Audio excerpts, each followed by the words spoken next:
Саулармысыз, хөрмәтләребез, көннәрнең җылы, матур торуы кешенең тормышына да, аның психик халәтенә дә уңай йогынты ясый.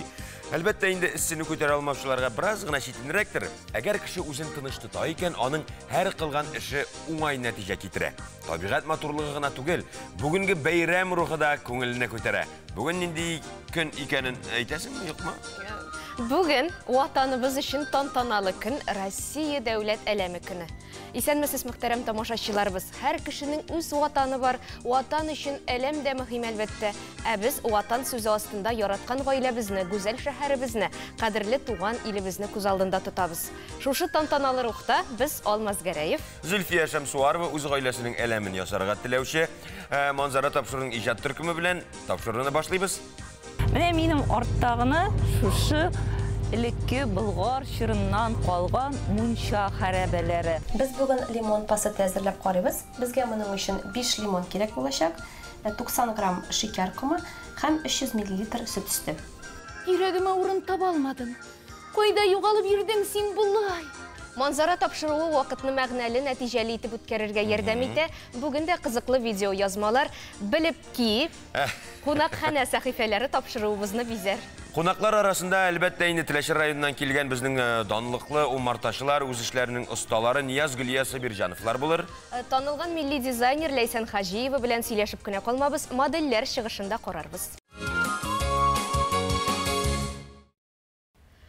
Соңгы елларда Болгарда башкарылган эшләр мөгъҗиза. Болгар дәүләтенең тарихы, аның дәүләт буларак ирекле рәвештә ислам динен кабул итүнең үз җирлегебездә булу, чыннан да зур бәхет. Без моның белән горурланабыз. Мәдәни мирас төшенчәсе гади әйбер түгел. Без хәзер мәдәни мирасны торгыза башлыйбыз. Вакыт җитте. Biz әйткәнбез икән, эшлибез ди үзенең чыгышында Татарстан Республикасы дәүләт киңәшчесе, Россия Федерациясе хезмәт герое, Татарстан Республикасының беренче президенты Минтимер Шәрип улы Шәймиев.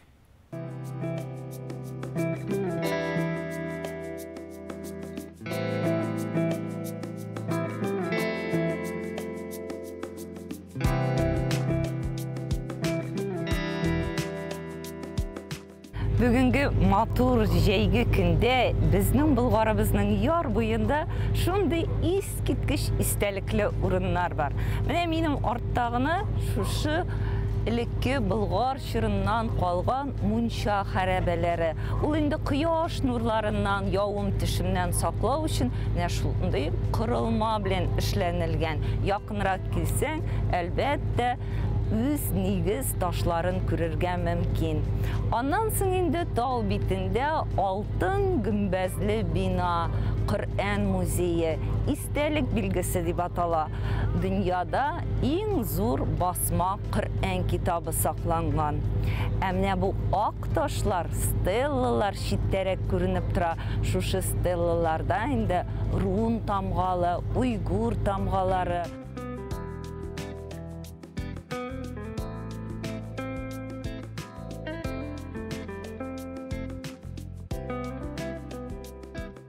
И туган тел, и матур тел, әткәм әнкәмнең теле, дөньяда күп нәрсә белдем, син туган тел аркылы. Һәм менә шушы стеллада рус телендә дә, татар телендә дә язылган, килгән кунакларыбыз ике телдә дә аны укып, белеп китә ала, таныша, Тукайыбызны төрле чит илләрдән килгән милләт вәкилләре белә, таный. Икенче бер шәхесебез ансы алдарак чорда яшәгән инде. Бу мәгърифәтче, фәлсәфәче, дин әһеле Шиһабетдин Мәрҗани. Шиһабетдин Мәрҗани Болгарда 2 тапкыр була. Мустафадел Акбар фи Ахвали, Казан ва Болгар дип аталган 2 томдагы китап иҗат итә. Һәм шул ук язма юллар шушы стеллаларда да язылган. Болгардагы кече манарага менеп азан тавышын яңгырата тирә-якка. Һәм инде шулай ук Иске Рәҗәб авылындагы зиратта да барып зур эш алып бара.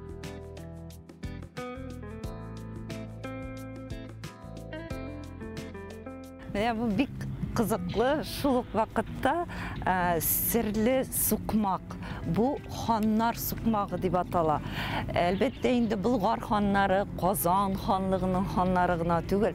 Монда инде шулай ук шундый танылган шәхесләр, язучылар, хәтта филологлар, Сәйф Сәрәи, мәсәлән, хәятчы, астроном, математик, аннары соң инде танылган белгеч Кытып, шулай ук Кылгали тумышы белән Болгар җирлегеннән 1183 еллардан дөньяга килгән, вафат елы төгәл билгеле түгел. Берәүләр 1236 елларда, икенче берәүләр 1240 елларда вафат булган дип исәпли. Кылгали Болгар татар шагыйре һәм аның Кыйса Йосыф поэмасы дан тоткан, дөнья күләм танылган, ул шулай ук ЮНЕСКО исемлегенә кертелгән. Һәм инде элекке вакытларда, мәсәлән, Кыйса Йосыф поэмасын идән игә җыелышып, кемдә шушы поэма бар, китап бар, аны бик саклап, кадерләп инде тотканнар. Сине сагынып, абау жаныйым шит җирдә. Аңладыңмы инде ни өчен миңа булатны бирмәгәннәрен? Estağfurullah. Галескер Камал исемдәге Татар дәүләт академия театры 118 сезонын ачты. Бийек Тукайыбыз татар халкы тормышын театрсыз күз алдына да китерә алмаган. Ә без театрны тамашачылардан башка күз алдына китерә алмыйбыз. Сер түгел, театрда яшьләр олпат артистлардан һәр вакыт үрнәк ала, аларны ихтирам итә. Халкыбызның яраткан артисты, Татарстанның халык, Россиянең ат казанган артисткасы Рауза Хәйретдинованың татар театры тарихында үз урыны бар. Әлеге сюжет аның рухына дуга булып ирешсен. Bu yesene cennet hurlarını kıtıştığına kelsin. Allah saklasın, Allah saklasın. Aya, kızım, kitap seyretine olarak bir dolarga kuşa. Зәңгәшәргә миңа ышанышлары булмады, ничектер. Миңа Зәңгәшәрне бирмәдән, Мәйсәрәне бирмәделәр. Шакырдылар Филармониядән Бактыйыр дигән бер ханымны. Çiber kız, ismin niçik senin? Meysere. Barakallah, kürkem isim. Süleyman peygamberinin de düşünce hatını Meysere adlı bulgandı kitap. Шуна Ширазан абый мине шакырта.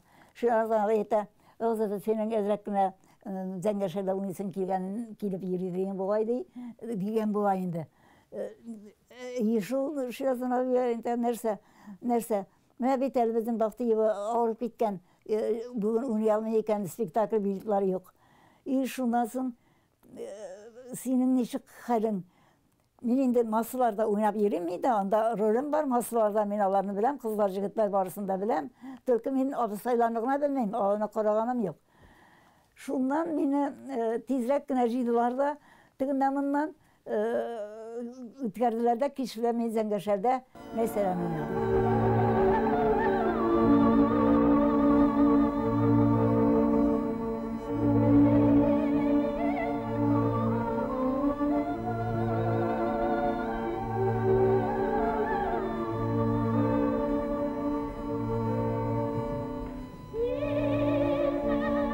Мәйсәрәне уйнадым, bunun хәтте дә кымылдап та карамадым, дулкынлану булмады. Ышаныш булганмы? Үземнең массада кия торган киемнәрем белән уйнадым. Әйтте Ширазан абый, нәрсәң бар, шуның белән генә уйна. Теге директорлар шауып йөри, Гыйльманов, нәрсәң сүзеңне онытсаң алып кит, фәлән дигән шулай диләр инде. Только барсын спектакль. Сүземне дә онытмадым, ә тавышым менә шишмә шылтыраган шикелле шылтырый.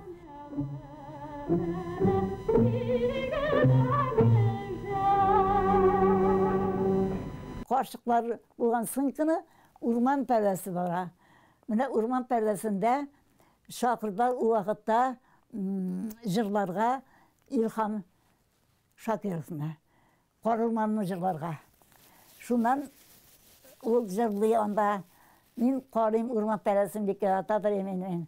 Менә беренче аның җырлап китүдә шушы Зәңгәшәрдәге Карурманнан китмәде микән ул Шакиров. Шуннан соң Шул вакытта мине абыстайлар белән булган сынкыны Ширазанави репетиция ясап алды. Бер мәртәбә. Мин аны карамаганда. Үзем чувствовать итәм, ничек булырга тиеш ул каршыклар янында. Алар талашалар, сугышалар, кычкырышалар, алдан тыям, нитәм. Менә шулай итеп, Зәңгәршәмне мин шундый хәлдә уйнап чыктым. Mutlaka ışkırırga gerek.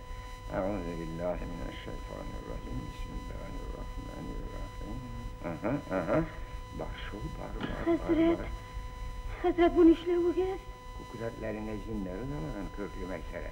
Onlarını tuz gıtırga gerek. Yeri tağın harimeli. Bismillah. Hazret bunu işlevi gerek. Andağlar zinlasın tuzdururga gerek. Onların limonlu kinir biyotalar. Hazret buna yaramayın. Men kışkırırım. Ana koyasın mı zinlerin? Kışkırtmakçı olasın ama. Silalarını ama. Jenini kaşırıyık. Jenini kaşırıyık. Зәңгәршәлдә уйнадым 15 ел. Дүрт Булат, әнә Аппасов, Айрат Арсланов уйнады 1-2 ел. Аннан соң Имашев уйнады. Аннан Имашев китте Әлмәткә, и шуннан уйнады соңгысы Аюпов, Наил Аюпов.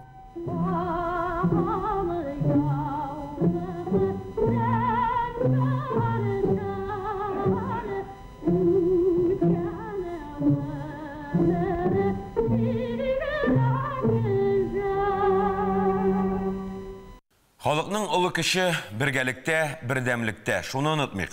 Ватаныбыз берәү генә. Без шушы илдә яшибез. Тамырларыбыз шушында, киндек каныбыз шушында тамган. Шуңа күрә дә илнең бөтенлеген саклау зарур. Махсус хәрби операциягә киткән ир-егетләребезгә теләктәшлек күрсәтү, ярдәм итү очраклары көннән-көн арта. Меңләгән ватандашларыбыз тыныч тормыш аяз күк йөзе өчен үз-үзләрен аямыйча көрәшәләр. Бу һичшиксез игътибарга һәм ихтирамга лаек.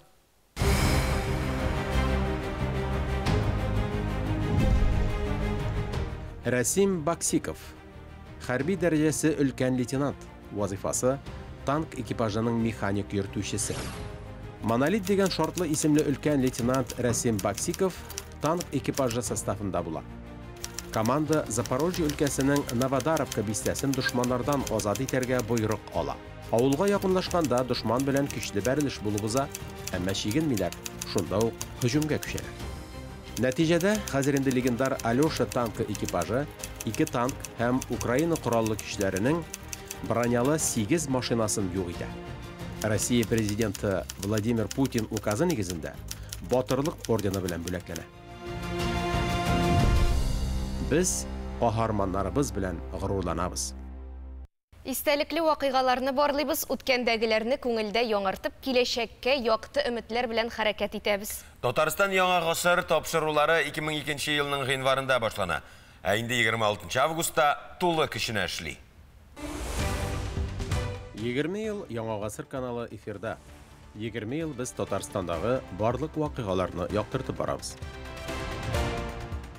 2011 елның 22 августында Казан Идел буе Федераль университетының Энгельгард исемендәге астрономик обсерваториясендә планетарий һәм астропарк нигезенә беренче таш салу мәрәсиме булып үтте. Ул 10 елдан соң ачылды.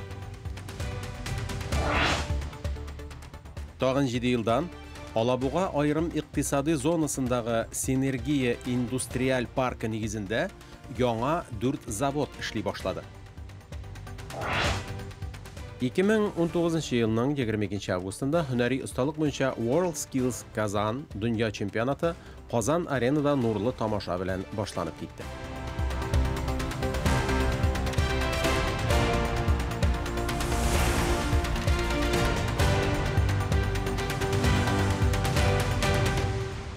Иң авыр бирелә торган мәгълүматны киштән укысаң, хәтердә әйбәтрәк истә кала. Әле мендәр астына салып йокласаң дигән. Әйбәт, ә безнең ай балалар шундый шук, җитез, бөтен әйберне тиз истә калдыралар.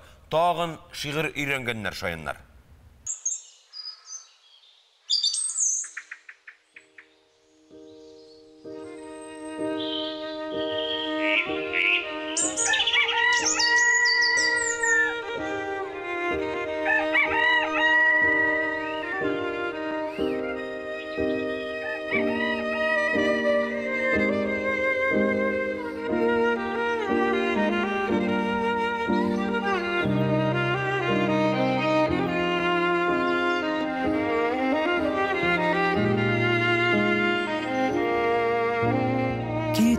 күңелемнән минем һич шул сөекле илкәем. Анда сөйгән ярлы халкым, анда сөйгән әнкәем. Анда таңнар җәйге диңгез балкуыннан нурлырак, анда җырлар сандугачның сайравыннан моңлырак.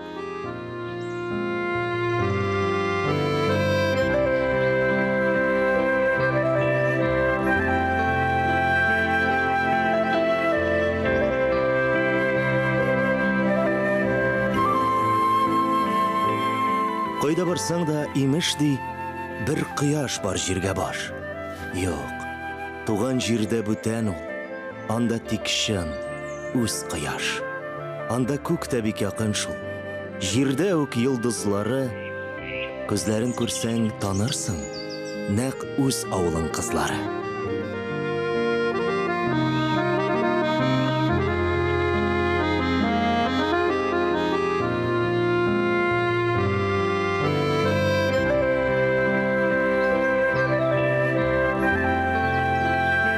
Анда һәр кич киң басудан тәмле хуш ис аңкуы.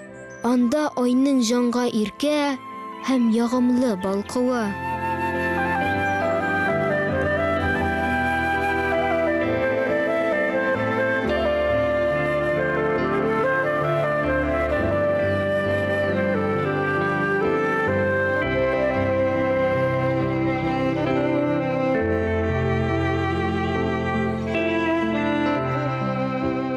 Анда сайрар кош шикелле көй суза гармоннары.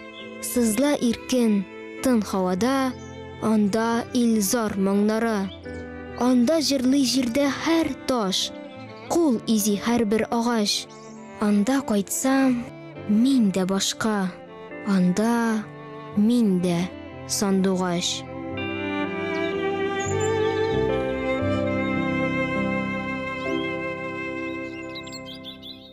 Балаларга дуслык, яхшылык, дөреслек, хезмәт сөючәнлек мисалларын күрсәтүдә Курчак театры ярдәмгә килә. Курчак театрының шартлылыгы балаларга якын. Алар аңа үзләренең уеннарында ияләнгәннәр.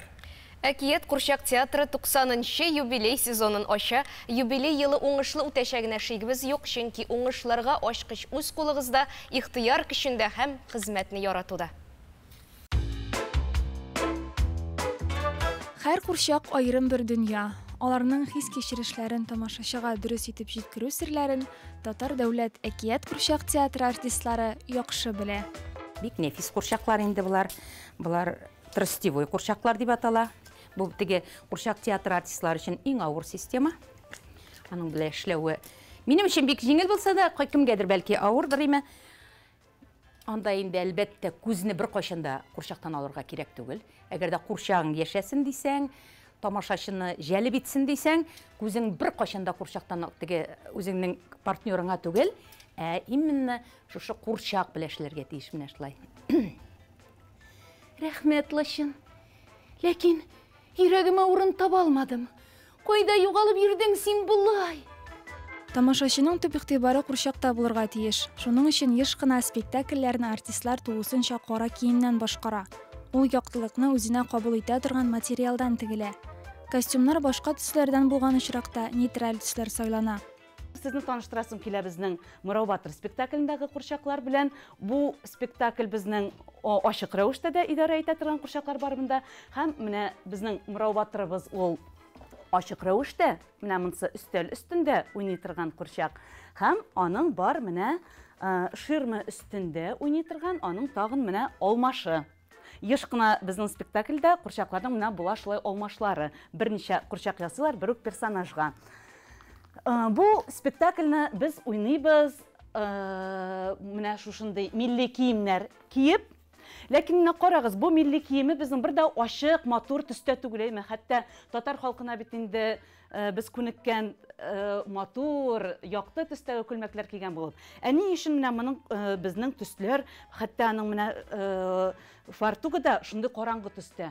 Курчакны бөтен тамашачының игътибары курчакка төшсен өчен, артистка түгел. Аннары соң хәзер сезгә тагын күрсәтеп китәсем килә минем «Әдәмнәр» спектаклендагы костюм. Менә ул шушындый эш киеме. «Әдәмнәр» спектакль битендә ул 20-нче елларда булган вакыйгаларны, ачлык вакыйгаларын тасвирлый торган спектакль.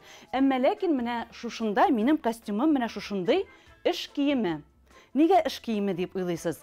Чөнки бу спектакльдә ачлык ул үзе бер айрым шәхси персонаж буларак бирелгән. Ул ачлык ролен мин уйныйм. Һәм менә ул шушы эш киемендә үз эшен башкара. Менә анда шушындай курчаклар. Бу безнең төп персонаж инде ул безнең төп героебыз Зәйни. Без шушы хәлләр белән менә шушы гаиләнең үрнәгендә бөтен кешенең үзе рухы таркалуын күзәтәбез шушы спектакльдә. Менә бу карчык, Зәбидә карчык, аны Зәйни инде мин дә күрдем дә, ике баланың бүлмә өенә кирип киттеләр дә югалдылар. Ул адәм ашаучы карчык дигән. Һәм без аны ничек күрсәтәбез? Менә шушылай аның ахырда ишен ачабыз да, һәм аннан менә шушылай итеп бала башлары килеп төшә. Менә шушылай итеп без менә шушындай аның сире бар. Менә шулай итеп без инде аның ачып бирәбез менә шушы художество ярдәмендә. Менә шушындай аның менә шулай калдырыйм әле. Аннарысын бай персонажы бу инде әлбәттә алардан аерылып тора. Менә карагыз әле, аларның куллары урынына кашык. Менә шундый искереп беткән, таушалган кашык. Бу инде безнең авыл кулагы, ул бай, менә аның рәссам менә шулай итеп күрсәткән, аның куллары да бит рәсем ясалган, өр-яңа, матур кашыклар аның куллары. Киемнәре дә аның менә аерылып тора. Менә әнкәсе Зәйнинең ул инде авырып ята, ул әйтә, минем ди карнымда ди таш бар кебек ди, ул җанлай бер кебек селкенеп йөргән кебек ди инде ул. Аның менә карагыз әле, аның менә монда эчендә чын-чынлап та менә таш рәвешендә ясады аны безнең рәссамыбыз. Әни, без убырлы карчыкны тоттык. Убырлы?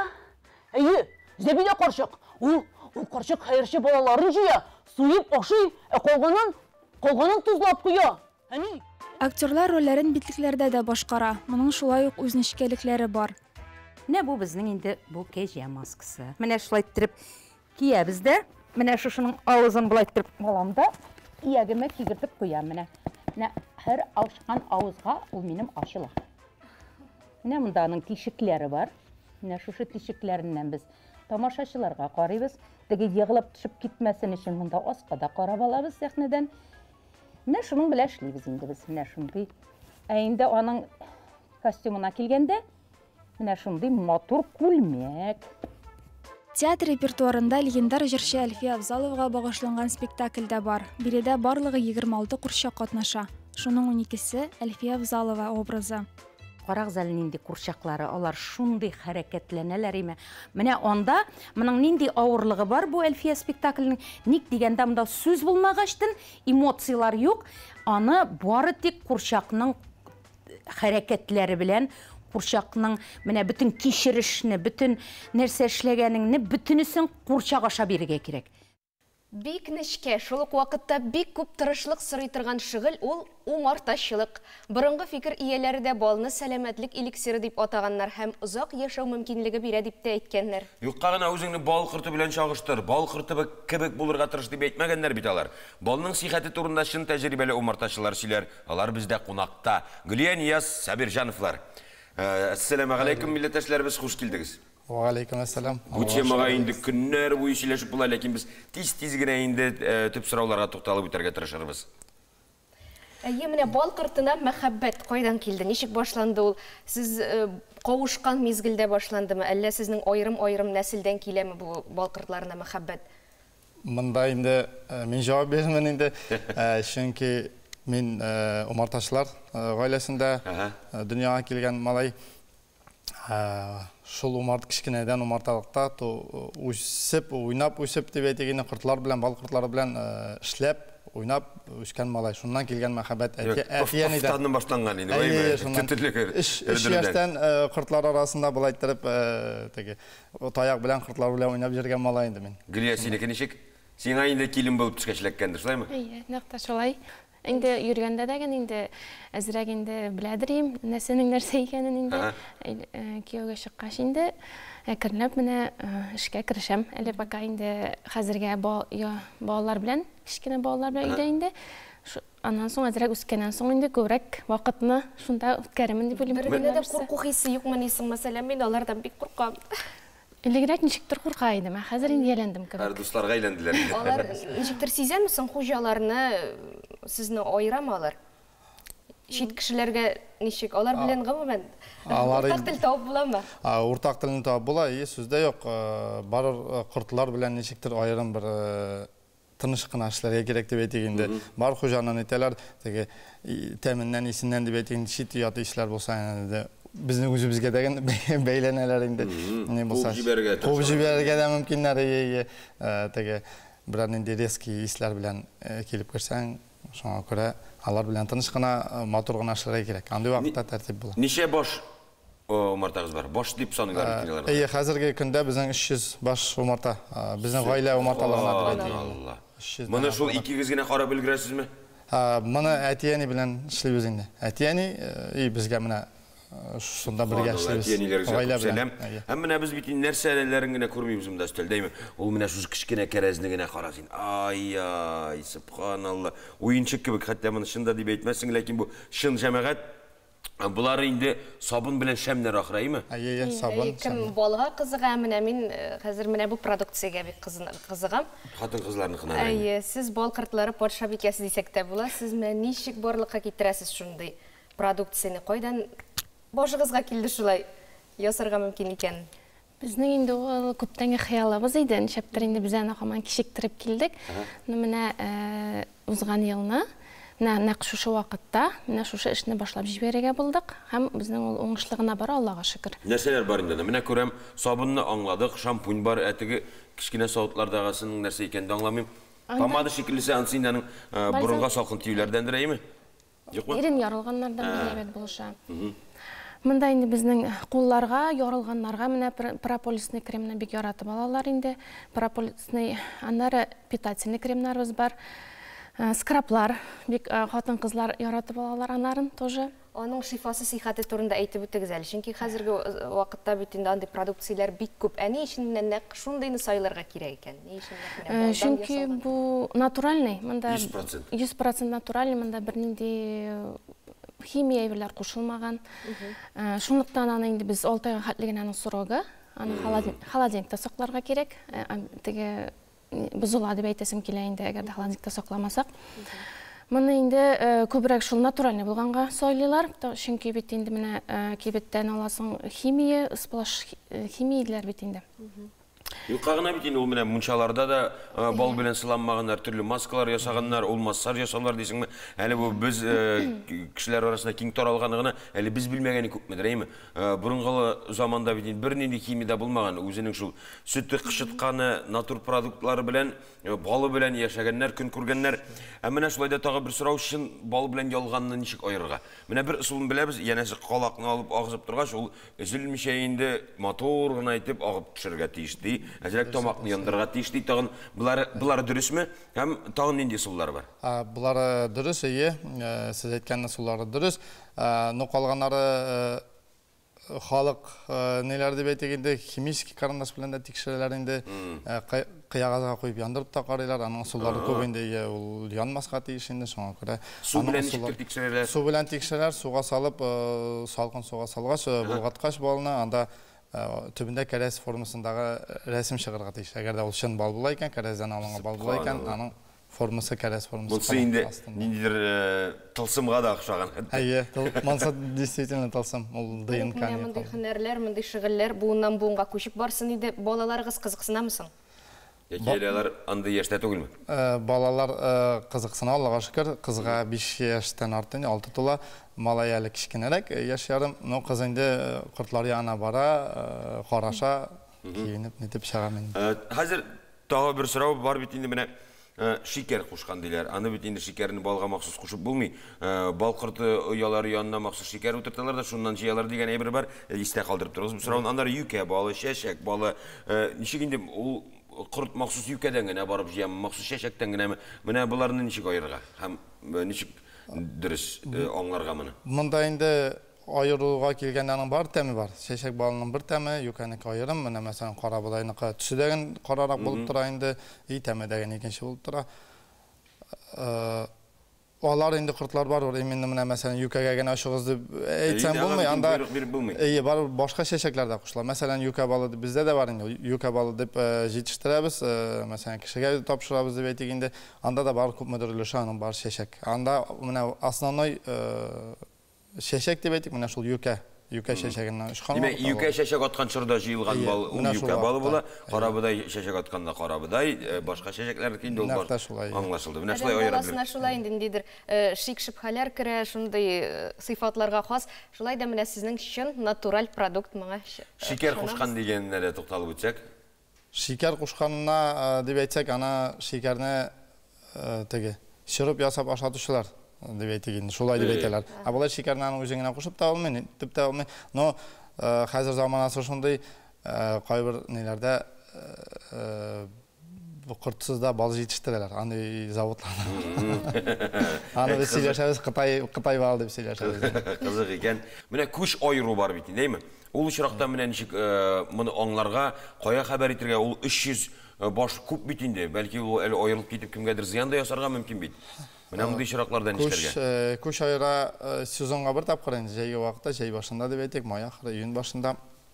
Монда инде без үзебез саклыйбыз, аның теге айырып чыга дип әйтик, семьядан әйтәләр бит, башка чыга дип. Менә монда да шулай ук ана кырты даган, калган эшче кыртлар чыгып китәләр. Чыгалардан алар башта рядом агачка килеп куналар. Ул вакытта күрә алмасаң инде, китәләр урманга, аннары теге дупло эзләп дип әйтик, үзләренә куыш эзләп, язлап китәләр инде. Менә шул вакытта без аларны җыеп алабыз инде. Менә 1 сәгать эчендә, 1-2 сәгать эчендә күреп алмасак, алар ушып та китә инде. Яхшы, теләгән һәркем умартачы була аламы? Юктыр шул. Аңа бик зур тырышлык кирәк. Чөнки бит сабырлык. Күн әйләнәсе алар. Сабырлык икән күргәнсез. Сездә күренеп тора. Кошта урак булды инде. Хәзер еләшәбез инде. Сезгә шуннан да сабырлык бирсен Ходай, монда менә нинди генә төр юк бит инде. Бал, чиста бал, шикләүкләр белән кушылган бал, пирга дисеңме, башка төрле шикләүкләр белән кушылган дисеңме. Әлбәттә инде бал кушылып, ул буткага кушасыңмы, аны чәй белән эчәсеңме, башка төрле шикләүкләр белән ашыйсыңмы, бүтүнесе дә файдага гына. Шуңа күрә бу эшегездә сезгә бар тик уңышлар гына телибез, чөнки моны инде изге, файдалы эш, иң зур эшләрнең берсе дип тә әйтүчеләр бар. Шулай була күрсен, эшегез дәвамлы булсын. Рәхмәт, амин шулай. Рәхмәт тапшыруга килгәнегез өчен. Син бүген мине күргәч, иң беренче нәрсәгә игътибар иттең? Дөресен әйтимме? Дөресен. Чынлап тамы? Ярар, алайса тотынып утыр күлмәгеңә, түгел күзләреңә, аннан күлмәгеңә. Риза, димәк, кием кешене бизи. Бәлки кеше киемнедер. Моның белән дә килешмичә мөмкин түгел. Ә бит кибетләрдә киемнәр бик күп. Кеше бик зур сайлау алдында кала. Кеше үз-үзен тыңламый, нәрсә теләгәнен аңламый. Үзен ишетә белгән кеше генә үз юлы буйлап бара. Андыйлар кирәген генә сайлап, кирәк вакытта гына дизайнер һәм стилистларга мөрәҗәгать итә. Белеп ки сәхифәсендә безнең хезмәттәшебез Лилия Гыйззатуллинаның киңәшләрен тыңласагыз, бер кайчан да артык булмас. Лилия, рәхимит.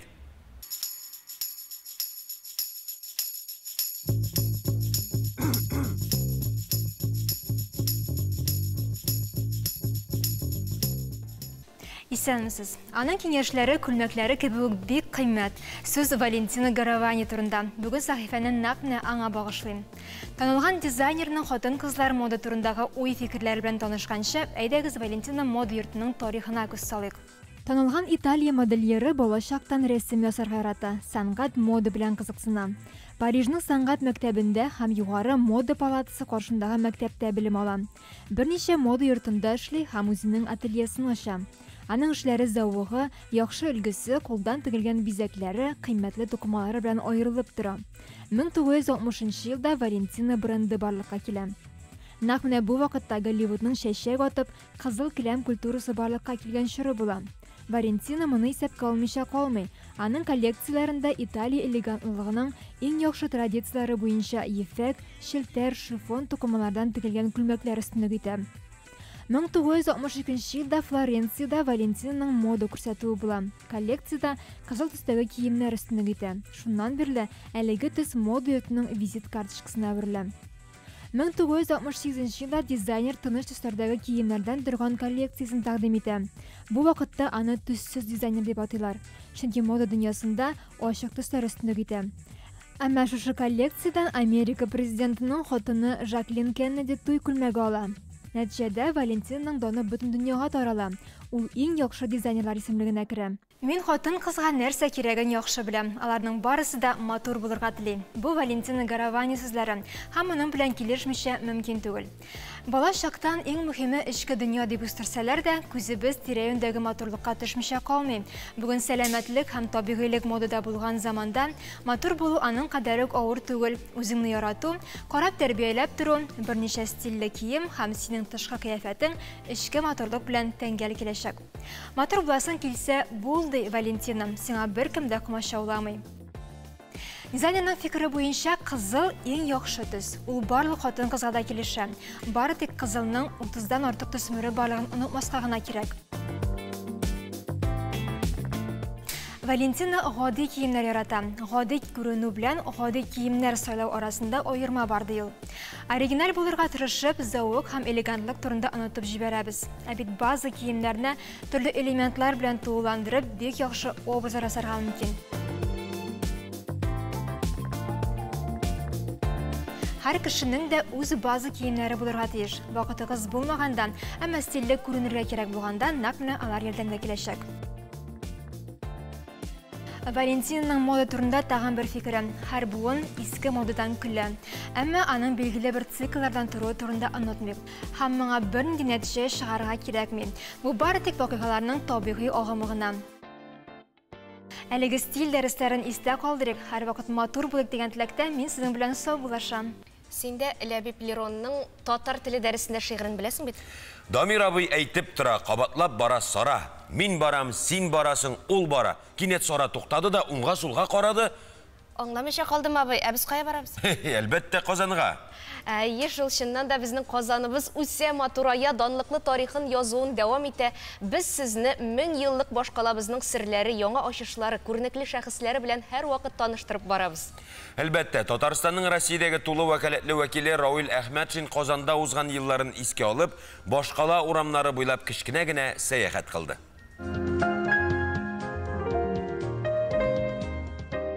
Казанга күчеп укырга, эшкә килгән балаларның иң беренче тормыш юллары менә бу урыннан башлангандыр. Чөнки менә бу безнең Казанның уртасында, Куйбышев площадында телеграфия менә монда. Әтиәниләр бер чылгандардыр инде, каршы алучылар да, озатучылар әйтәре, автобустан төшәсез, телеграф янда дип. Шакра менә без иң беренче мин 7нче класста менә монда килеп төштем дә, телеграф беренче якта Татарстан гостиницы, Детский мир, общежитиелар именно бу җирдән башланды безнең авыл балаларының тормышы. Шакра бу телеграф урыны инде монда иң беренче автобус Чаллы ягыннан килгәндә монда беренче пассажирлар төшерә торган иде. Аннан соң да Чиста ягыннан килгәннәр дә монда төшереп калдыралар. Шакра без Казанда югалмадык. Чөнки без телеграф янында башладык безнең тормышыбызны. Чөнки бу иң матур билгеле урыннарның берсе. Аннан соң бу телеграф белән безнең студент вакытта башланды, әтиәннәр белән связь, телефоннар бит юк. Иң беренче атна сайын килеп, шунда инде заказ биреп, иң беренче звонокларны авылгамы, райцентрларгамы, туганнаргамы шунда көтеп торып, заказ белән телефоннан сөйләшә торган идек.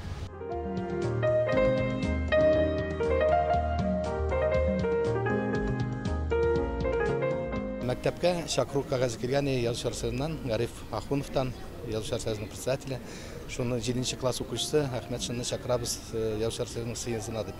Менә мин адресны биргәч, иң беренче шул телеграфтан җыяу килдем Баумандарга буенча менә бу йортка. Менә бу йорт иң беренче Казанда иң беренче күргән йортларның берсе булды инде. 3нче этажда утырае бер абзый, шуның бүлмәсе язылган, ул булып чыкты Тәүфик Айди. Матур итеп каршы алды, ул вакытта регистрация узарганнардыр инде. Аннан соң теге Казанны белмәгәч, ул мине үзе Вишневский урамында Заря гостиницасына илтеп тә куйды, анда бөтен шунда урнашалар. Акыра менә бу йорт белән минем беренче танышуым Казан белән менә бу йорттан башланды. Әлбәттә, аннан соң күп еллар инде студент вакытта да менә монда күп очрашуларга киләек, язучылар белән. Әле мәктәптә китап битләреннән генә күргән язучылары мин күбесен монда күреп, сөйләшеп, алар белән аралашып, иң матур хисле вакытлар шул вакытларга туры килде инде. Шуңа күрә бу йорт минем өчен бик якын. Сезнең яраткан язучыгыз кем? Иң яратып укый торган татар әдәбиятында? Минем язучыларым бик күп. Чөнки минем укытучым бик әйбәт студент вакытта Мөхәммәд аба Мәгдиев. Менә Мәгдиевның беренчедән аның характеры, аның үзенең менә шундый бәйсез бунтар димәйдә, шундый характер ул заманнарда ул безнең өчен нык теге моряк кеше булган. Менә мин егет буларак менә анарга карап сыклана торган идем. Менә Мәгдиевның безнең университетның теге коридорда тәнәфес вакытында чыгып, чәчләрен булай иттереп җибәрә, матурын әйттереп, үзенең кожаный пиджаклары белән. Шуңа күрә менә һаман да күз алдында тора. Битендә ул вакытта авыл балалары булгач, менә алар үзләре безнең белән сөйләшергә иренмиләр. Менә һәрбер авыл баласына килеп, ничегрәк, әтиянең ничегрәк, туганнарын кая дип сорашып, шул тәнәфес вакытында да сорашып, аңлашып йөргән вакытлары.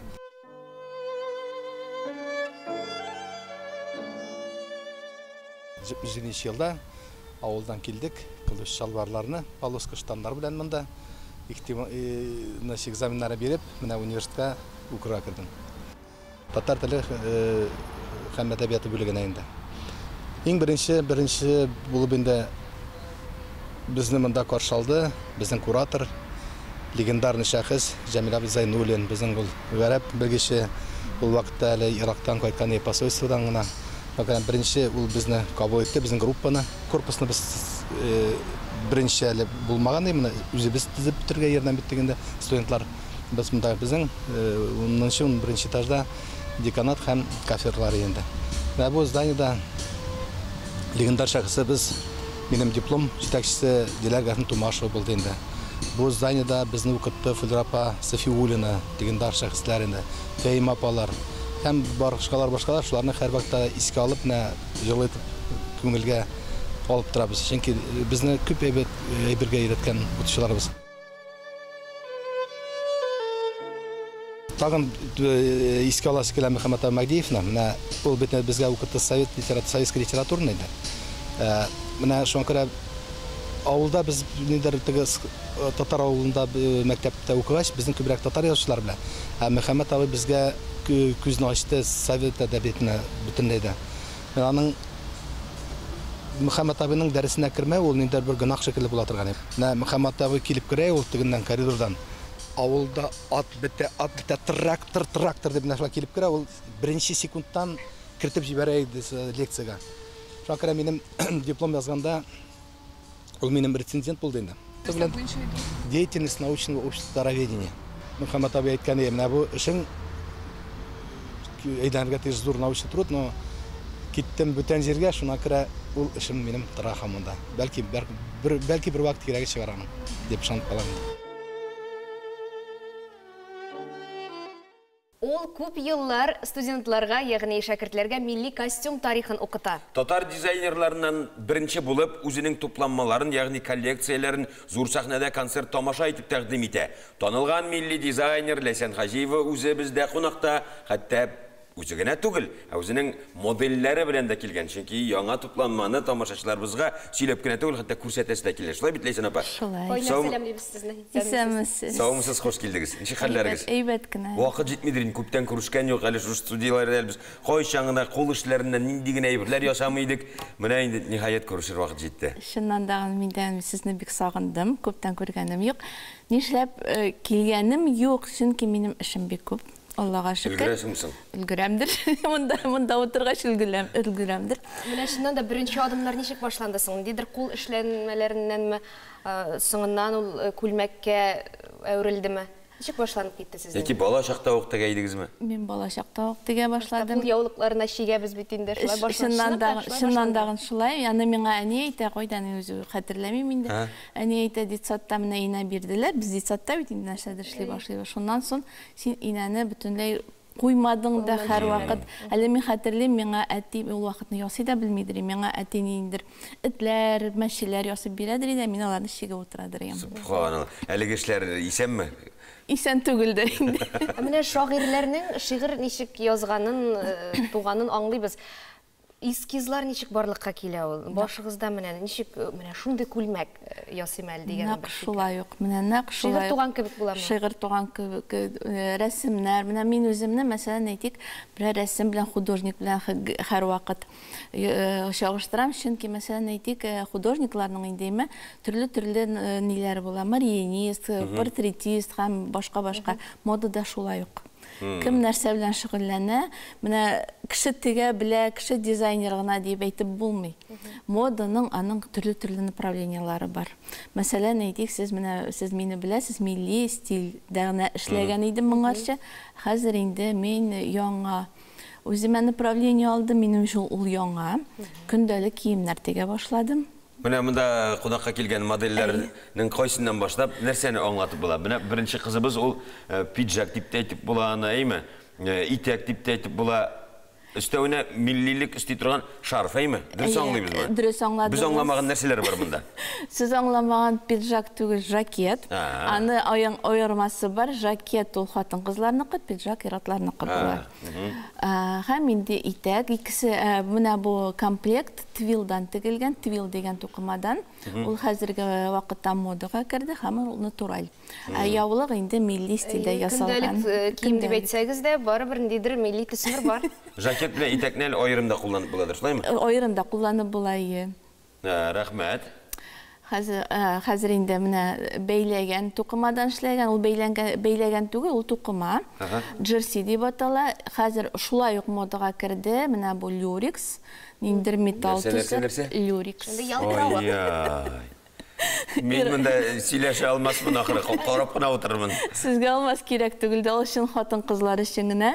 Хатын-кызларның һәр вакыт матур буласы килә, зауыклы, ялтырыйсы килә. Менә нәкъ бу сезонда алар модага керде. Ләйсән, ир-атлар мөрәҗәгать итәмисең?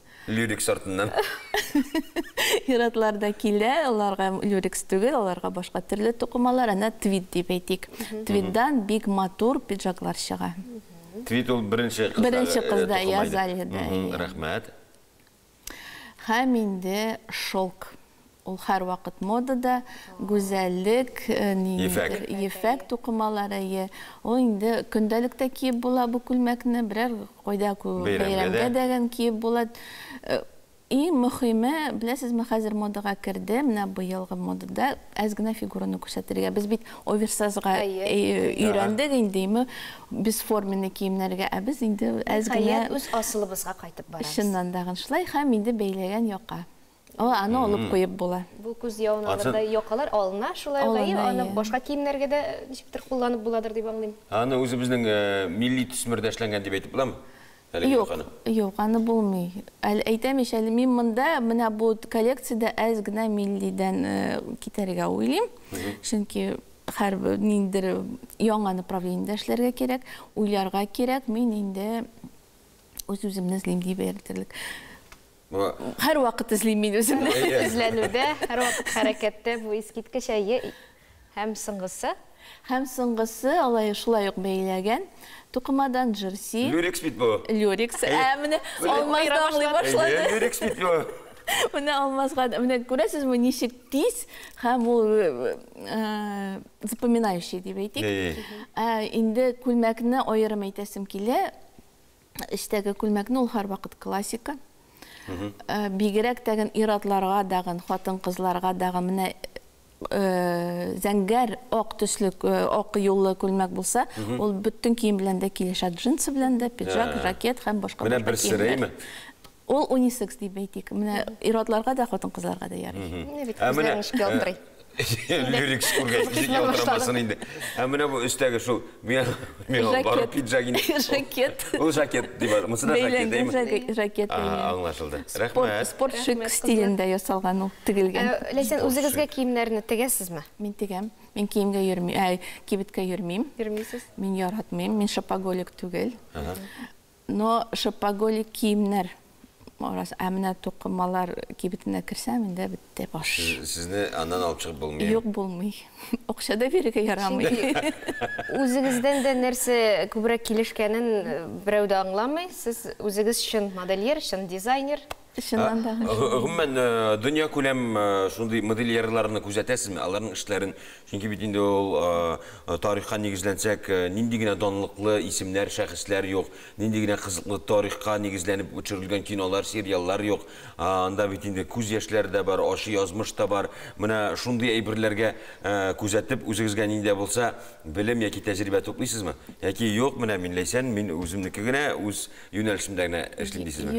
Нешік кішілеріне мына бұл кішілер? Бұл қар вақыт қарайым. Шенке білесіз, мен нешек шындай бар, шай деп әйтелер, бар, мен гениал кіші түгіл, енді бар гениал кішілер бір түрде ойлайлар. Шенке мәселен әйтек, мен ойлайым аны бір күн, 2, 3, 4 күн, бір нәрсе ойлап шығарам, бір заманды қарасам ойынды бар.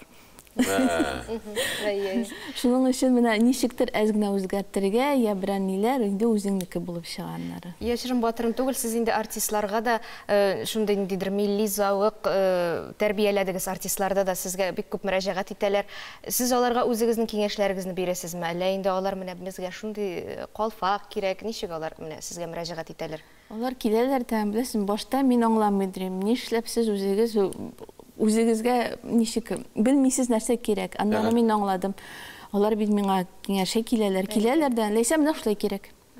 Бітті шының білем. Мына шул вақытқа керек, шул вақыт ол кеше бұла. Өткен бұла. Кеше керек. Бітті кетті анар, енді мен ойланам, тоқымаларын өзім табам, ішлейм, олар енді бек рахатланып.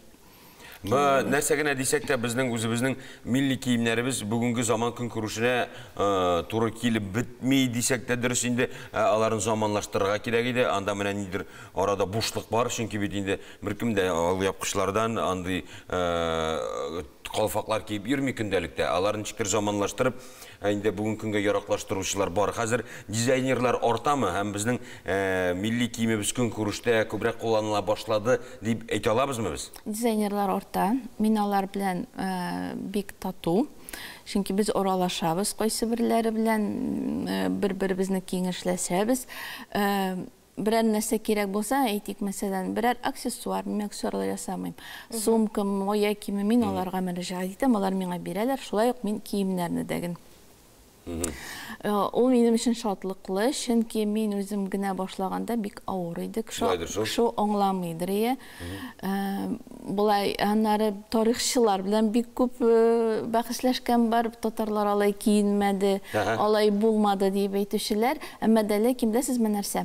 Hər бір костюмның өз нее бар, реконструкция, исторический, һәм стилизация. Мен hər вақыт стилизацияда ясадым. Тарихшыларға айтып болмайан.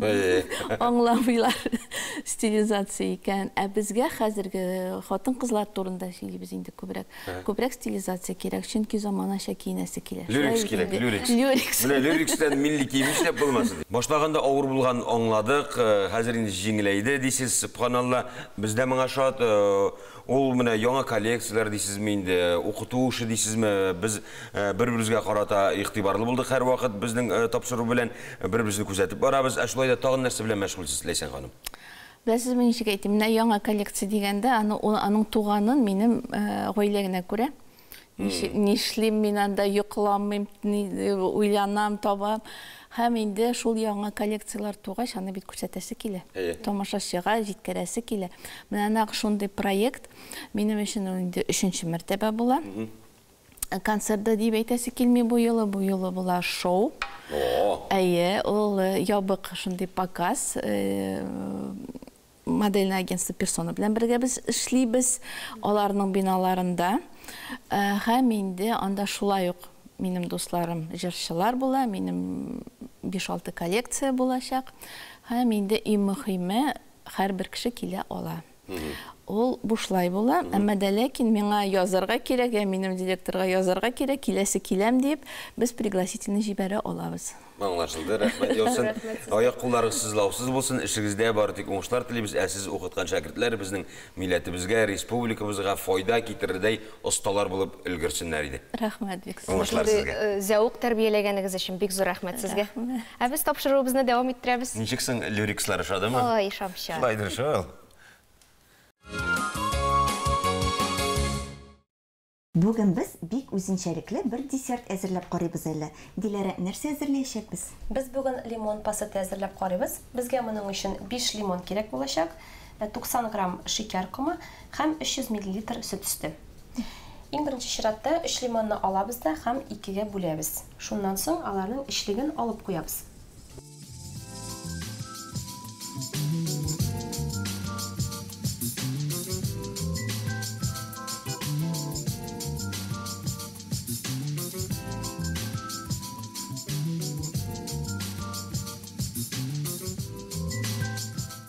Безнең шунда 6 савыт килеп чыкты, аны ыргытмыйбыз, кырыга куеп торабыз. Алар әле безгә кирәк булачак шулай бит? Әйе. Моны нишләтәбез? Монда инде без лимонның суын чыгарабыз. Менә монда бераз чыккан инде ул, тагын әзрәк көтеп торабыз әле. Кошык белән чыгарабыз шулай бит? Әйе. Гөлнур миңа менә бу кастрюльне бир әле. Без хәзер аңа сөт өсте, лимон суы һәм шикәр салачакбыз. Һәм бу сокны истибез шулай бит? Әйе.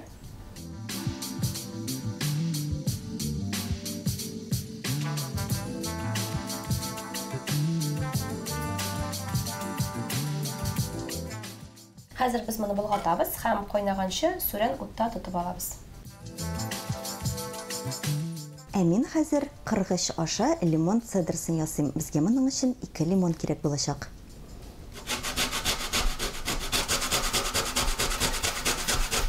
Десертның эшлеге әзер. Минем дә цедра инде әзер. Әйдә без аны кушыйк та һәм болгатып алабыз. Хәзер шушы лимон формаларына эшлекне тутырабыз.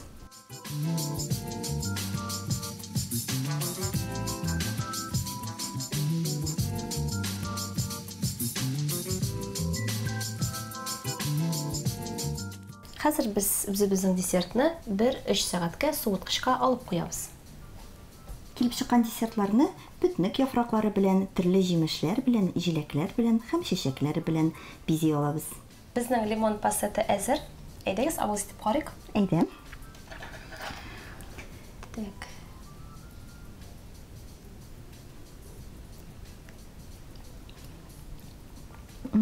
Шундый тәмле. Моның тәме туңдырма белән йогурт арасында, шулай бит? Әйе. Бик тәмле, әшкел тәм дә бар. Әйе. Сез дә моны ясап карагыз, дуслар. Бик тәмле. Ай, тәмле дә булды син шул пасет дигәннәр. Нәк ошаган кебек булды менә.